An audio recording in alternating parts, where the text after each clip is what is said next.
Hello dear student, education TWS पे आप लोगों का मैं बहुत बहुत स्वागत करती हूँ और उम्मीद करती हूँ कि आप सभी बेहतर होंगे, स्वस्थ होंगे, मस्त होंगे। तो डियर स्टूडेंट, आज हम कक्षा 8 के अध्याय 8 को देखेंगे और हमारे अध्याय का नाम है वस्त्र अलंकरण के बारे में पढ़ने वाले हैं। ठीक है डियर स्टूडेंट, अभी तक आपने चैनल को सब्सक्राइब नहीं किया है तो प्लीज़ चैनल को सब्सक्राइब कर लीजिए ताकि आने वाली हर वीडियो आप तक पहुँच सके। देखिए, पाठ का सार कर रहा है कि वस्त्र अलंकरण का अर्थ और महत्व पढ़ेंगे। सिलाई के मूल टाके, कढ़ाई के विभिन्न टाके, वस्त्र सतह अलंकरण की तकनीकें, वस्त्रों का रंगाई छपाई द्वारा अलंकरण को पढ़ेंगे। सॉरी। इस पाठ को पढ़ने के बाद वस्त्र अलंकरण का अर्थ समझ उसकी व्याख्या कर सकेंगे। वस्त्र का अलंकरण करके वस्त्र का महत्व बढ़ा सकेंगे। सिलाई में प्रयोग किए जाने वाले मूल टाके बना सकेंगे। सजावटी कढ़ाई टाकों के प्रयोग से वस्त्र का सौंदर्य बढ़ा सकेंगे।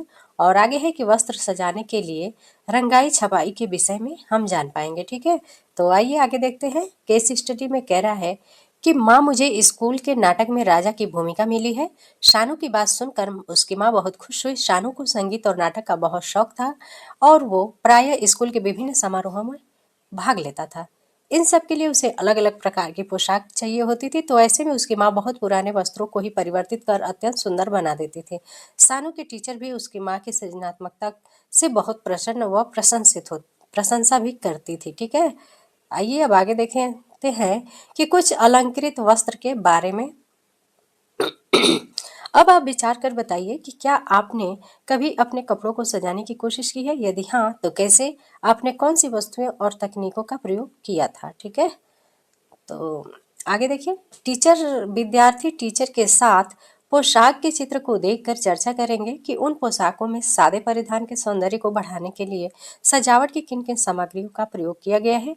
उनके नाम नीचे की तालिका में भरेंगे। एक उदाहरण आपको दिखाया गया है। ठीक है, ये कपड़ा दिया हुआ है और बताना है कपड़े को देखकर कि ये किन किन चीज़ों से तैयार किया हुआ है। ठीक है, ये कपड़े की फ्रिल है, यही सारी चीज़ें हैं। अब आगे देखिए, वस्त्र अलंकरण का अर्थ और महत्व के बारे में जानेंगे। तो देखिए क्या कह रहा है कि वस्त्र अलंकरण वस्त्रों की सजावट है जो किसी भी वस्त्र और परिधान के सौंदर्य और महत्व को बढ़ाने के लिए की जाती है। इसके अंतर्गत कपड़े की सतह पर डिजाइन के लिए विभिन्न प्रकार की कढ़ाई और अन्य सजावटी तकनीक या सामग्री शामिल है। आज उपभोक्ता ऐसे कपड़े पसंद करते हैं जो आकर्षक हो। इसी कारण अलंकरण युक्त वस्त्र सभी को आकर्षित करते हैं। ठीक है, और आगे देखिए, मूल संदेश में हमारा कह रहा है कि वस्त्र अलंकरण एक परिधान के सौंदर्य को बढ़ाता है और उसके मूल्य में वृद्धि करता है। सतह के अलंकरण के लिए उपयोग की जाने वाली सबसे सामान्य सामग्री शीशा, मोती, सितारे, धागे, जरी, बटन आदि होते हैं। ठीक है, आपने देखा होगा कि शाही परिवार के राजा रानियों के वस्त्र अत्यंत भारी और अलंकरण युक्त होते थे। ठीक है, कीमती पत्थरों और धातुओं से अलंकृत वस्त्र प्रतिष्ठा के प्रतीक थे। भारत के हर राज्य में वस्त्र सजाने की अपनी कला है जो बहुत प्रसिद्ध है। उदाहरण के लिए गुजरात और राजस्थान में शीशे की कढ़ाई, पंजाब में फुलकारी कढ़ाई इत्यादि। ठीक है, अलंकरण तकनीकी एक जो है सपाट 2D कपड़े को विभिन्न सामग्रियों के उपयोग से 3D डिजाइन में परिवर्तित करती है। तो इससे तंतु और वस्त्र का रंग, डिजाइन और संरचना शामिल है, जैसे रंगाई, छपाई, सिलाई, कढ़ाई अथवा किसी अन्य सामग्री द्वारा अलंकरण तकनीकें इत्यादि जो है होते हैं। अब आगे हमारा कह रहा है कि वस्त्र अलंकरण का महत्व। तो आप अपने चारों ओर वस्त्रों को ध्यानपूर्वक देखिए, जैसे चादर हो गया, तौलिए, पर्दे, कंबल, मोजे, शर्ट इत्यादि जो भी कपड़े हैं उसको देखिए। आप पाएंगे कि हर वस्त्र की सतह पर कोई ना कोई डिजाइन अवश्य बना होगा। तो आपने देखा, वस्त्र अलंकरण का वस्त्र उद्योग में बहुत महत्व होता है। जैसे यह वस्त्र को आकर्षक बनाता है, यह वस्त्र के मूल्य में वृद्धि करता है, यह वस्त्र को उपभोक्ता की पसंद के अनुरूप बनाता है, वस्त्र के आकर्षक को बढ़ाकर उसकी मांग में भी वृद्धि करता है। ठीक है, अब आगे हमारा कह रहा है कि नई तकनीक द्वारा वस्त्रों के पुनर्चक्रण यानी रिसाइकलिंग और पुनः यानी रीयूज से पर्यावरण संरक्षण में योगदान देता है। तो आइए हम वस्त्रों की सजावट करने की विभिन्न तकनीकों के बारे में जानेंगे। ठीक है, तो देखिए यहाँ पे दिया हुआ है बंधेज, ब्लॉक, बाटिक, स्टेंसिल, ये रंगाई और छपाई होती है। ठीक है, और सिलाई में देखिए, सिलाई में क्या है, कच्चा टाका, बखिया, तुरपाई, वीडिंग, ये सिलाई है। और कढ़ाई में देखिए, कढ़ाई में क्या कह रहा है, कढ़ाई में है कि डेडी, भराई, जंजीरी, लेजी डेजी, काज, कंबल, हेरिंगडोज, फ्रेंच नॉट, ये कढ़ाई में आते हैं। और इधर देखिए वस्त्र परिवर्तन में तो प्लाट फिल आता है। अब आगे देखेंगे, आगे है हमारा कि अन्य अलंकरण सामग्री में मोती हो गया, सितारे हो गए, शीशा, जरी, दबका, लैस, फूल, गोटा, ठीक है।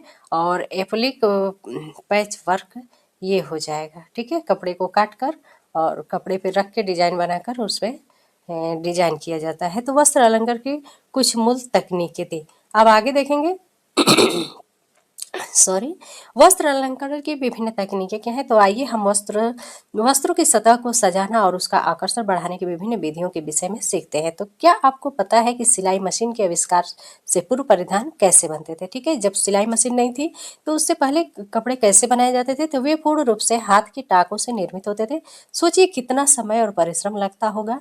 फिर समय के साथ वस्त्रों के सौंदर्य को बढ़ाने पर भी ध्यान दिया जाने लगा और इसके लिए सजावटी टाकों का प्रयोग होने लगा। फिर मनुष्य ने अपनी सृजनात्मकता से अनेक तकनीकी और सामग्री का उपयोग वस्त्र की सतह को आकर्षक बनाने के लिए किया, जैसे लेस हो गया, मोती, गोटा, दबका, सितारे, शीशा, कटवर्क, 3D प्रभाव, बाटिक प्रिंट इत्यादि को लगाकर करने लगे थे, ठीक है। मूल संदेश में कह रहा है कि एक अंतर्राष्ट्रीय चैरिटी संगठन एलन मैक आर्थर फाउंडेशन की रिपोर्ट के अनुसार हर सेकंड के गुजरने के साथ एक बड़े ट्रक भरे कपड़े कूड़ेदान में जाते हैं। हम अपनी थोड़ी सी अभिनव सोच से वस्त्रों के पुनर्चक्रण और पुनः उपयोग से पर्यावरण संरक्षण में अपनी भूमिका निभा सकते हैं, ठीक है। तो आइए देखते हैं सिलाई के कुछ मूल टाकों के बारे में दिया हुआ है। तो केस स्टडी में कह रहा है 4 साल के चीकू को उसके पिताजी ने बताया कि जो कपड़ा वह अपनी नन्ही बहन खुशी की फ्रॉक के लिए लाया था उसे पहले काटा जाता है और फिर मशीन से सिलकर जोड़ा जाता है। चीकू यह जानकर बहुत हैरान हो गया कि फिर पिताजी उसे सिलाई की दुकान पर यह दिखाने ले गए कि किस प्रकार परिधान यानी कपड़े को सुई व मशीन से सिले जाते हैं, ठीक है। अब आगे देखिए, आइए हम भी सिलाई के कुछ मूल टाके सीखते हैं बच्चों। सुई, धागा तथा कपड़ा लेकर तैयार हो जाइए, ठीक है। टाके व उनके प्रकार के बारे में देखिए। सुई और धागे की सहायता से कपड़े को के दो या दो से अधिक टुकड़े जोड़ने की कला ही क्या होती है, सेविंग ऑफ स्टिचिंग कहलाती है, ठीक है। जोड़ने की कला सिलाई कहलाती है।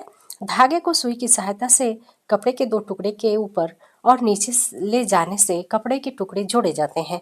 आज सिलाई मशीनों की दुनिया में कुछ ही वस्त्र पूरी तरह से हाथ से बनाए जाते हैं, लेकिन फिर भी परिधान में कहीं कहीं हाथ की सिलाई का प्रयोग किया जाता है, जैसे बटन लगाना, तुरपन करना आदि। हाथ के टाके न केवल कपड़ों की सिलाई के लिए बल्कि कपड़ों को सजाने के लिए भी होते हैं। विभिन्न टाकों के संयोजन से अनेक सुंदर डिजाइन बनाए जाते हैं। ऐसे कुछ टाकों के बारे में हम पढ़ेंगे। टाके दो प्रकार के होते हैं, ठीक है। तो देखेंगे कि टाके दो प्रकार के कौन कौन से होते हैं। तो देखिए, टाके जो है एक बुनियादी टाका होता है, एक सजावटी टाका होता है। ये बुनियादी टाका है और ये सजावटी टाका है, ठीक है। तो आइए अब नीचे देखेंगे कच्चा टाका क्या होता है। तो डियर स्टूडेंट, यह एक अस्थायी टाका है। कपड़े में यह टाका पक्की सिलाई के पहले किया जाता है, ठीक है।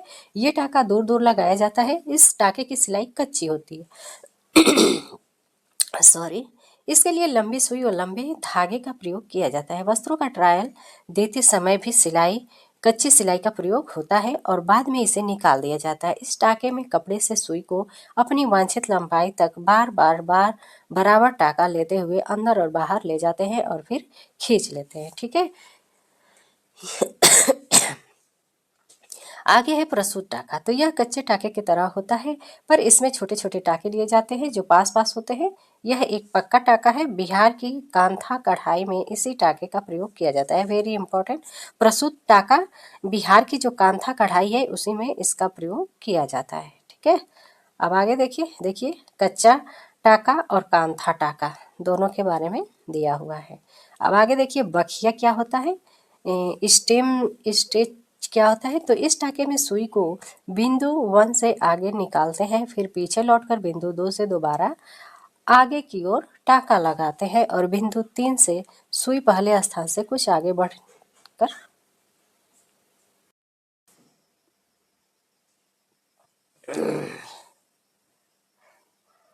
कच्चा टाका और काथा कढ़ाई। तो इसमें देखिए बखिया, ठीक है। तो डियर स्टूडेंट, बखिया को देखेंगे तो इस टाके में सुई को बिंदु 1 से आगे निकालते हैं, फिर पीछे लौटाकर बिंदु 2 से दोबारा आगे की ओर टाका लगाते हैं और बिंदु 3 से सुई पहले स्थान से कुछ आगे बढ़कर निकलती है।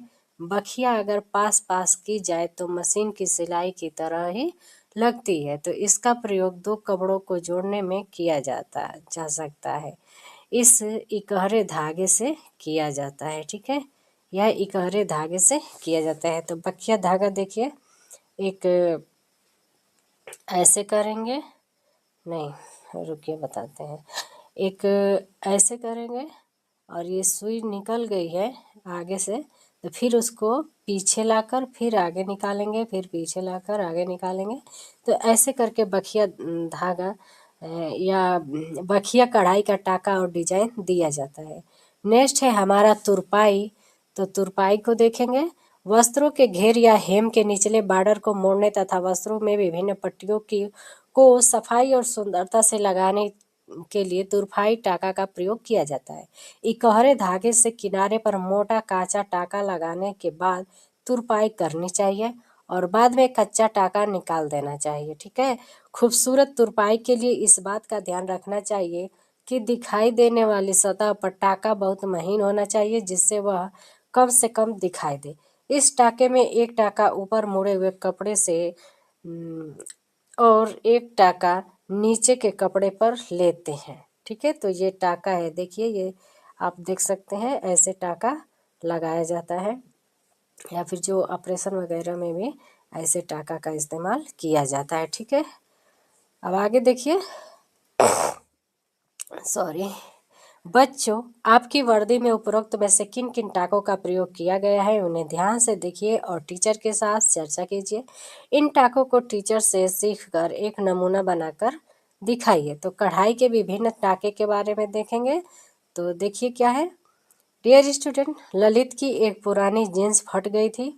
छुट्टियों में घर बैठकर उसे कुछ नहीं सूझ रहा था। एक दिन उसने कुछ नया करने के विषय में सोचा और अपनी पुरानी जीन्स में से कपड़ा लेकर बुक मार्क बना दिया, ठीक है। देखो ललित ने किस प्रकार कढ़ाई से पुराने कपड़े को एक नया रूप दे दिया। स्कूल के टीचर ने भी उसे प्रोत्साहित किया और उसको ऐसे ही बुक मार्क बनाने का आग्रह किया। उसी जींस से उसने सबके लिए नए डिजाइन के बुक मार्क्स बनाकर उपहार में दिए और समय का सदुपयोग किया। इस प्रकार जींस का पुनः उपयोग पर पर्यावरण संरक्षण में उसने अपना योगदान भी किया था, ठीक है। ये देखिए जींस के कपड़े से बनाया हुआ है बुक मार्क। अब आगे देखेंगे। कढ़ाई से अभिप्राय रंग बिरंगे धागों और सुई की मदद से कपड़े को सजाकर उसकी सुंदरता बढ़ाने से है। पारंपरिक कढ़ाई को फैशन के क्षेत्र में एक महत्वपूर्ण स्थान मिला है। विशेष रूप से भारतीय पारंपरिक कढ़ाई पूरी दुनिया में लोकप्रिय हो गई है। निम्नलिखित उदाहरण से ये स्पष्ट हो जाएगा कि भारतीय संस्कृति में प्रत्येक राज्य की अपनी अपनी अलग अलंकरण तकनीक है, ठीक है। तो आइए देखें किस राज्य में कौन सी कढ़ाई का नाम से जाना जाता है। तो ये राज्य है, ये कढ़ाई का नाम है। तो कश्मीर में कसीदाकारी कढ़ाई का नाम फेमस है, ठीक है। कश्मीर की कढ़ाई को कसीदाकारी कहते हैं। पंजाब की कढ़ाई को फुलकारी कहते हैं। सॉरी। कर्नाटक में कढ़ाई को कसूती कहते हैं। उत्तर प्रदेश में चिकनकारी चलता है। चिकनकारी मुग्गा ये लखनऊ में होती है। महाराष्ट्र में पारसी कढ़ाई चलती है, ठीक है। और बंगाल में कांथा कढ़ाई चलती है और गुजरात में कच्छ की कढ़ाई चलती है, ठीक है। तो एक साधारण कपड़े को खूबसूरत बनाने के लिए या फिर एक साधारण कपड़े को खूबसूरती के लिए मायने देने के लिए जो है कुछ टाके सीखते हैं, ठीक है। तो देखिए डंडी टाका क्या होता है। तो डंडी टाका सबसे आसान टाका है। डंडी टाके को अधिकतर आउटलाइन के लिए प्रयोग में लाया जाता है।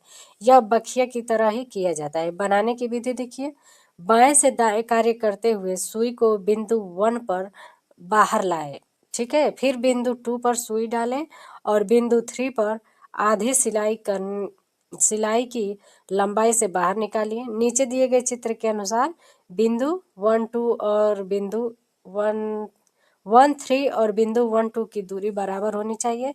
तो यही अनुक्रमण दोहराएं, ठीक है। तो देखिए ये डंडी टाका है, आपको चित्र में दिखाई दे रही होगी। देखिए बिंदु 1 है और ये 3 है, तो 1 को 3 से ले जाकर 3 से 1 में जा रहा है और फिर 2 को जो हमने ऊपर पढ़ा है ये टंकी डंडी टाका कहलाता है। आगे है भराई टाका के बारे में।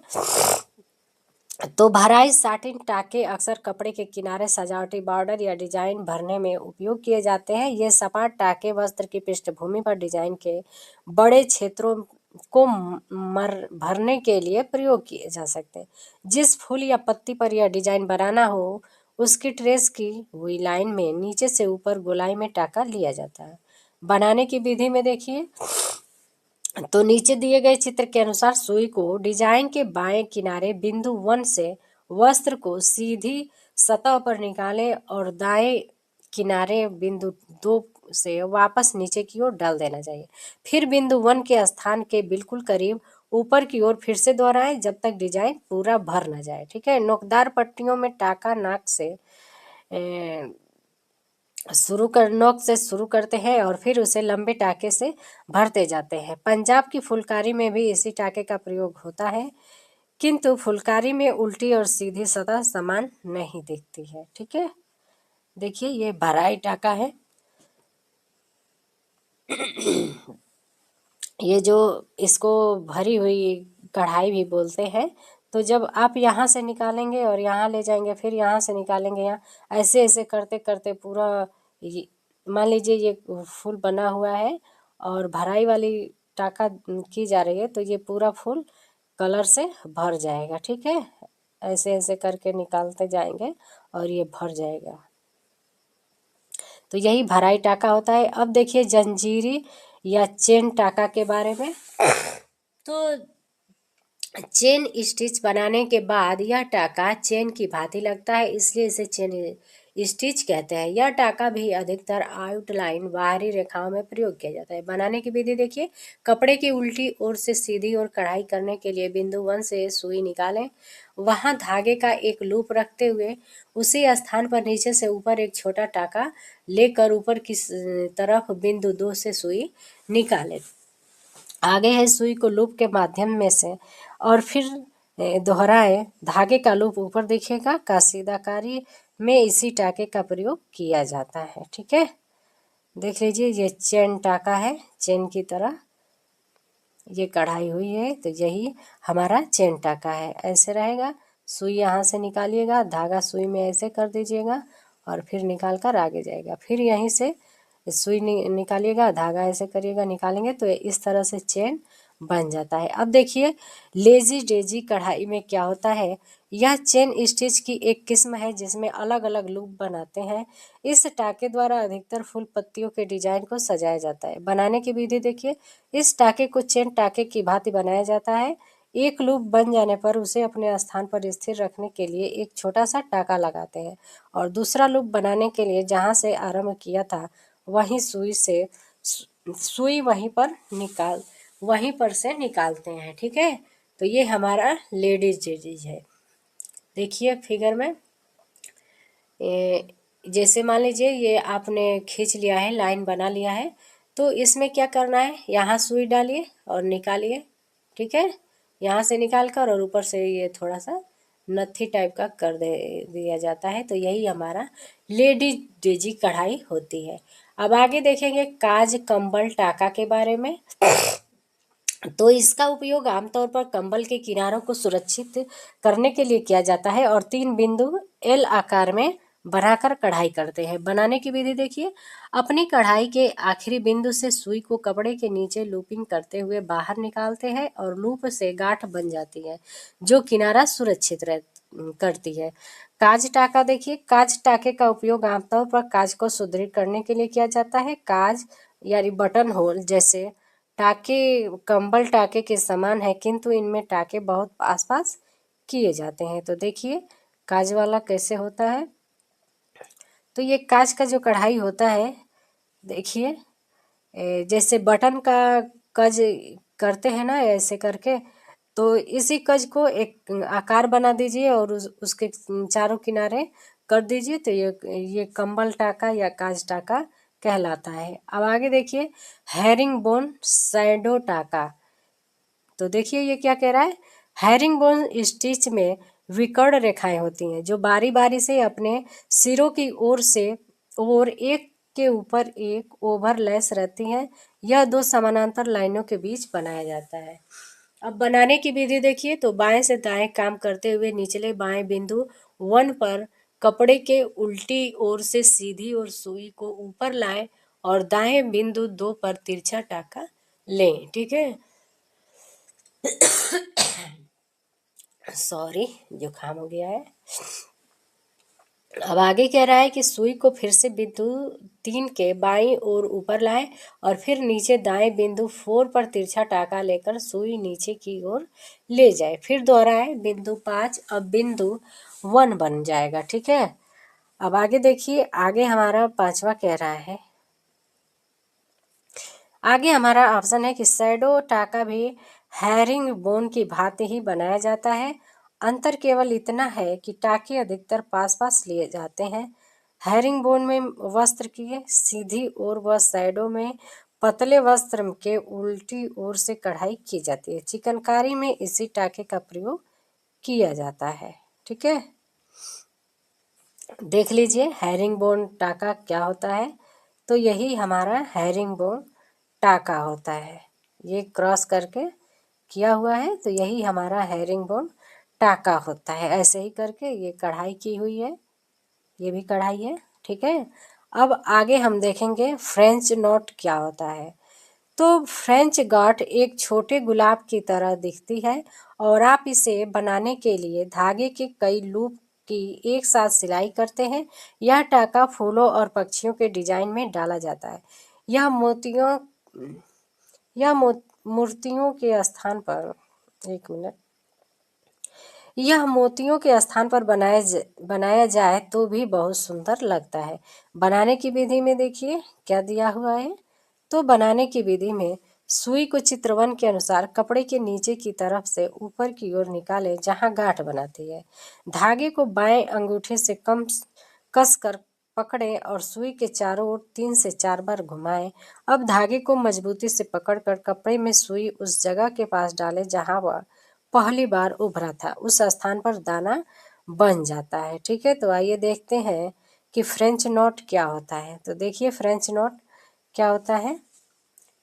ऐसे सुई यहाँ रख दें और इसमें ऐसे धागे को लपेट कर और सुई को खींचेंगे तो यहीं पे नॉट बन जाएगा। तो ये फ्रेंच नॉट की कढ़ाई है। ठीक है, अब आगे मूल संदेश में देखिए कह रहा है कि किसी ग्राहक की इच्छा विशेष या कार्य के अनुरूप वस्त्रों को कुछ संशोधित करने की क्रिया को ग्रहणीकरण यानी कस्टमाइजेशन कहते हैं। तो यह व्यक्ति विशेष की पसंद के अनुसार कुछ अनोखा और विशिष्ट बनाने का एक मज़ेदार तरीका है। साथ ही यह तेजी से बढ़ता हुआ फैशन ट्रेंड में है। ठीक है, अब आगे देखिए, आगे है हमारा क्रियाकलाप। क्रियाकलाप में दिया है कि बच्चों, यहाँ आपको एक कुर्ते के गले की कढ़ाई का नमूना दिया गया है। इसमें अपने मनपसंद रंग भरिए और बताइए कि कहाँ पर कौन सी कढ़ाई का टाका प्रयोग किया जा सकता है। अब आप इन सजावटी टाके के प्रयोग से अपने किसी कुर्ते को इस डिजाइन से और आकर्षित बना सकते हैं। ठीक है, तो ये करने के लिए दिया है।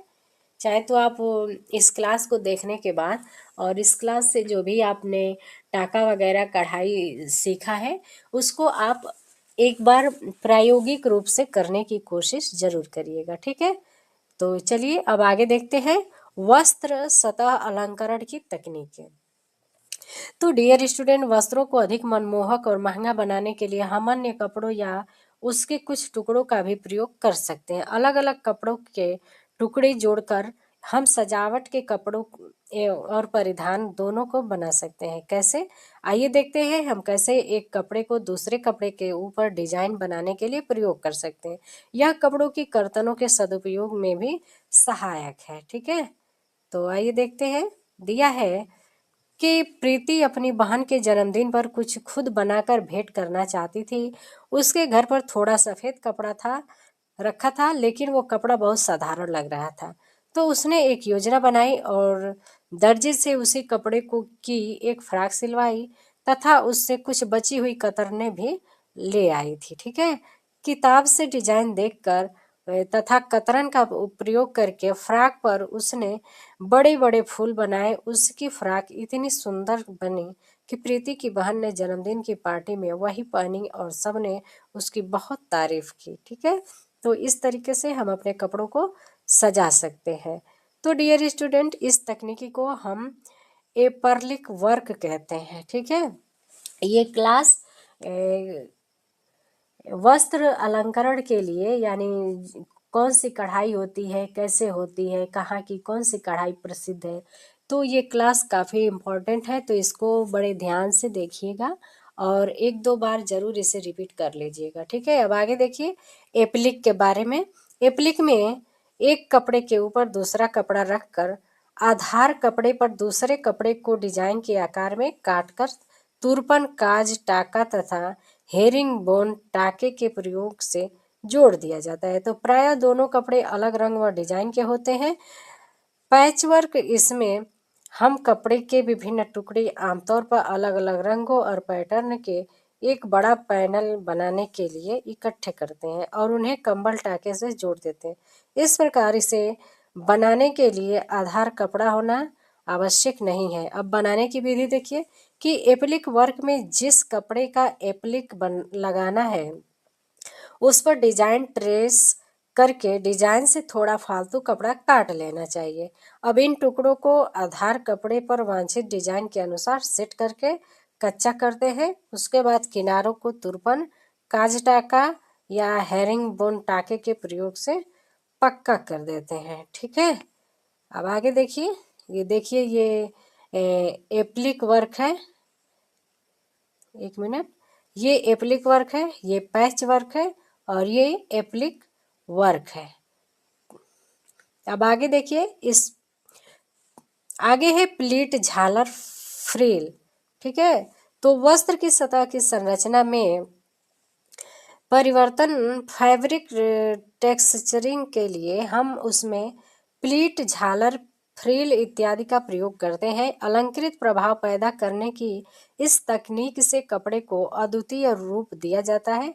कपड़े को एक 2D सतह को हम 3D बना सकते हैं। तो इस तकनीक में कपड़े की ज़्यादा मात्रा की आवश्यकता होती है। ठीक है, जैसे देखिए ये प्लीट है और ये झालर है और ये फ्रिल है। ठीक है, अब आगे देखिए, दिया है कि विद्यार्थी चार चार के समूह में विभाजित होंगे और प्रत्येक समूह पुराने अखबार, जूट थैलियाँ, प्रयोग की हुई टिश्यू पेपर, रंगीन पेपर, साटिन रिबन की सहायता से झालर अथवा अन्य कोई कलात्मक सामग्री कक्षा को सजाने के लिए तैयार करेंगे। ठीक है, ये देखिए तैयार करने के लिए था।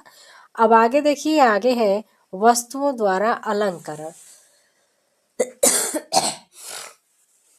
सॉरी, बहुत काफ़ी सर्दी जुकाम हो गया है।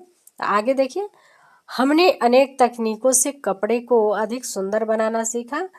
अब हम कुछ सामग्री का प्रयोग करके वस्त्र की सतह को और अधिक आकर्षक बनाना सीखते हैं। तो इस विधि में आप अपनी पूरी सृजनात्मकता का प्रयोग कीजिए और नए नए तरीके सोचिए। तो अपनी कक्षा में चर्चा कीजिए कि आप क्या क्या सामग्री का प्रयोग कर सकते हैं। सौंदर्य को समृद्ध करने के लिए कपड़ों पर उपयोग किए जा सकने वाली कुछ सामग्री तथा अन्य वस्तु द्वारा अलंकरण के कुछ उदाहरण इस प्रकार है: बटन, जीप, लेस, सितारे, शीशा, रिबन, डोरी, फूल, जरी, गोटा, दबका इत्यादि। ठीक है, इन सारी चीज़ों से मोती लगाकर, सितारे लगाकर, लैस लगाकर, शीशा लगाकर हम कपड़ों को जो है अलंकरण कर सकते हैं आकर्षित दिखाने के लिए, ठीक है। और काफ़ी महंगे भी होने लगते हैं इन सारी चीज़ों का प्रयोग जब हम अपने कपड़ों पे करते हैं। तो आगे है वस्त्रों का रंगाई छपाई द्वारा अलंकरण। तो रंगाई छपाई को देखेंगे तो देखिए हमारा पहला केस स्टडी है। केस स्टडी में क्या कह रहा है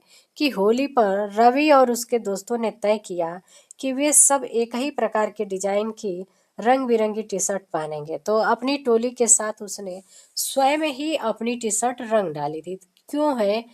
क्यों है ना रंगीन नवीन और रोचक तरीका, ठीक है। ये होली पे बना था कपड़ा। अब आगे देखिए कह रहा है कि आइए हम भी वस्त्रों की रंगाई और छपाई की कला के विषय में जानते हैं।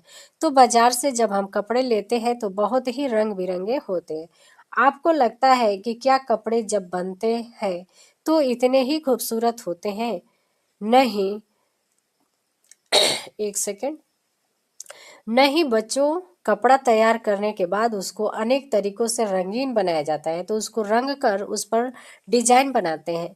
जब रेसे धागे तथा कपड़े पर रंगते हैं तो उसे रंगाई कहते हैं। और वस्त्रों के ऊपर निश्चित पैटर्न या डिजाइन के अनुसार रंग चढ़ाने की प्रक्रिया को वस्त्रों की छपाई कहते हैं, ठीक है। आगे है कि इसमें एक अनेक प्रकार की विधियां प्रयोग करके विभिन्न सुंदर वस्त्र तैयार करते हैं। जैसे बंधेज द्वारा रंगाई करेंगे, ब्लॉक प्रिंटिंग, बाटिक व स्टेंसिल द्वारा। तो आइए अब आगे देखेंगे बंधेज क्या है। तो बंधेज जो है बैधनी कला कपड़े को बांधकर अथवा गांठ लगाकर रंगाई करने का तरीका है। रेशमी तथा सूती कपड़े को रंग के घोल में डालने से पूर्व धागे से कसकर बांध दिया जाता है। खोलने पर बंधे हुए भाग रंगहीन रह जाते हैं। इस विधि में हम दाल, सिक्का, चावल, पीन इत्यादि आदि बांध सकते हैं। इसका उदाहरण है लहरिया, तृतीयक आदि, ठीक है। अब आगे देखिए ये हमारा बंधेज था। अब ब्लॉक प्रिंटिंग क्या होती है इसके बारे में जानेंगे। तो कपड़ों पर चित्र और पैटर्न छापने की यह एक तकनीकी है। इसमें धातु के या लकड़ी के छापे बनाए बनाए जाते हैं और जो उभरा हुआ भाग है उसमें रंग लगाकर वस्त्र की सतह पर छापा जाता है, ठीक है। अगर नीचे फिगर दिया रहेगा तो दिखाएंगे कि बंधेज क्या है और बाटिक के स्टेंसिल क्या है, ठीक है। तो देखिए बाटिक के बारे में। अब इसमें वस्त्र पर मोम से चित्र बनाकर उसे रंगा जाता है, ठीक है। बाटिक में क्या होता है, मोम लगाकर चित्र बनाकर उसे रंगा जाता है। फिर उसे रंग के ठंडे घोल में डाला जाता है और बाद में गर्म पानी में भिगोया जाता है। अतिरिक्त मोम को बाद में इस्त्री या प्रेस की सहायता से हटाया जाता है। इस प्रक्रिया में जहाँ मोम होता है वहाँ रंग नहीं चढ़ता और डिजाइन बन जाती है, ठीक है। जब बाटिक की डिजाइन होती है तो जहाँ पे मोम लगा रहता है, क्योंकि मोम चिकना होता है तो वहाँ पे कलर नहीं बनता है, चढ़ता ही नहीं है। तो वो अलग डिजाइन हो जाती है। जब मोम हटता है तो वहाँ का कपड़ा खाली हो जाता है, तो देखने में आकर्षक लगता है। अब देखिए स्टेंसिल क्या है। तो कागज के ऊपर चित्र बनाकर उसे इस प्रकार काटते हैं कि जहाँ रंगना है वहाँ जाए कागज कट जाए। कटे हुए भाग में ब्रश द्वारा रंग किया जाए तो नीचे रखे कपड़े पर वैसा ही चित्र बन जाएगा। हर रंग के लिए अलग स्टेंसिल बनाना होता है, ठीक है। सॉरी, ये देखिए ये बंधेज द्वारा रंगा गया है, ये ब्लॉक प्रिंटिंग है, ये बाटिक है और ये स्टेंसिल है, ठीक है। अब आगे देखेंगे कि हमने इस लेसन से क्या सीखा। तो डियर स्टूडेंट, वस्त्र अलंकरण में किसी कपड़े की सतह पर कोई विशेष तकनीक या सामग्री का प्रयोग करके उसके सौंदर्य और महत्व में वृद्धि करते हैं। भारत में हर राज्य की अपनी वस्त्र अलंकरण की पारंपरिक कला है जो पूरे विश्व में लोकप्रिय है। वस्त्र अलंकरण के लिए हम सिलाई, कढ़ाई इत्यादि का उपयोग करते हैं। वस्त्रों पर एप्लिक, प्लीट, झालर से भी अलंकरण करते हैं जिससे उसकी सतह 3D लगती है। अनेक अलंकरण सामग्री का प्रयोग करके भी वस्त्र को सुंदर बनाया जाता है जैसे शीशा, सितारे, गोटा, फूल इत्यादि। रंगाई कपड़े को आकर्षक बनाने का एक सरल तरीका है जिसमें हम बंधाई, बाटिक, स्टेंसिल, ब्लॉक से डिजाइन को बनाते हैं, ठीक है। तो डियर स्टूडेंट, हमारा लेसन ये जो है ख़त्म हो गया 8 और आगे है हमारा 9 लेसन किशोरावस्था। तो इसको देखेंगे कल। और वीडियो कैसी लगी कमेंट बॉक्स में ज़रूर बताइएगा। और वीडियो देखते हैं तो चैनल को सब्सक्राइब भी कर लिया करिए, ठीक है। मिलते हैं नेक्स्ट वीडियो में, तब तक के लिए थैंक यू सो मच।